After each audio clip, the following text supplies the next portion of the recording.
శివుడికి మూడవ కన్ను ఉంటుంది అంటారు కదా! దాని రహస్యం ఏంటి? ప్రతి మనిషికి మూడో కన్ను ఉంటుంది. ప్రతి మనిషికి ఉంటుందా? ప్రతి మనిషికి ఉంటుంది. జ్ఞాననేత్రం అంటాం. మూడు లోకాలు వేలేటువంటి ముక్కంటికి మూడో నేత్రం ఉండడం పెద్ద ఆశ్చర్యం మనకి లేదు కదా. ఆయన మూడో కన్ను ఎప్పుడైతే తెరుస్తారో ప్రపంచ ప్రళయం ఉంటుంది.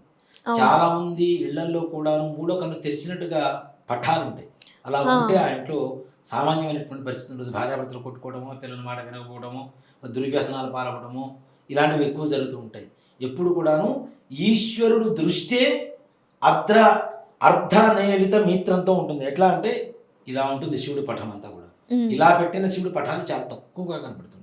పూర్వకాలంలో ఇలానే ఉండేది శివుడి పటం. అంటే కొద్దిగా మాత్రమే కన్ను తెరుచుకొని ఉంటుంది. హ్మ్. సంపూర్ణమైన దృష్టి శివుడి దృష్టి మన మీద పడితే ఉండగలుగుతామా అనే వేడికి. అందుకనే శివాలయానికి ముందు, విష్ణుమూర్తికి వెనక, అమ్మవారికి పక్కన ఉండకూడదని చెప్తారు. హ్మ్. శివ దృష్టి పడకూడదని చెప్తారు. ఎందుకు అని ఉండేది ఎప్పుడు శ్మశానంలో.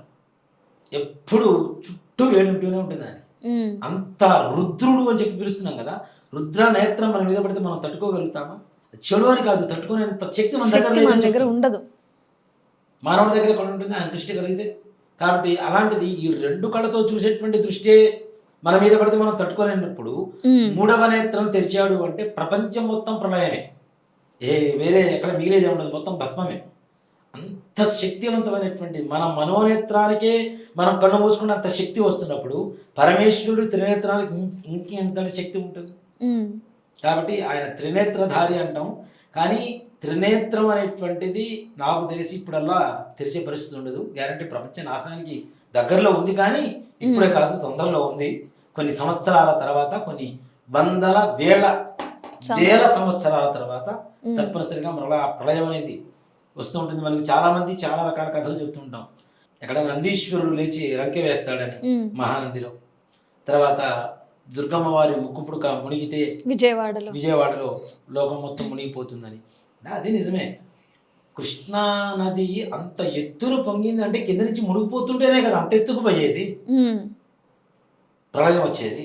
అది కానివ్వండి, అలాగే బసవేశ్వరుడు రంగ్య, ఈ దుర్గమ్మ వారి ముక్కుపుడుక, అలాగే పరమేశ్వరుడు త్రినేత్రం తెరవడం అనేది, ఆ త్రినేత్ర దృష్టి మన ప్రపంచం మీద పడితే మొత్తం భస్మీపటం అవ్వడం అనేది తప్పనిసరిగా జరిగేది. కాబట్టి ఆయన మనం ఎంతసేపటికి పరమేశ్వరుని కూల్గా, అందుకనే ఆయన నెత్తి నీళ్ళు ఎక్కువ ఎందుకు వస్తాం, ఎప్పుడు అభిషేకాలు చేస్తూనే ఉంటాం. ఎందుకు చేస్తాం? అంత రుద్ర తాండవం చేస్తుంటాడు కాబట్టి, రుద్రుడు కాబట్టి ఆయన కూల్.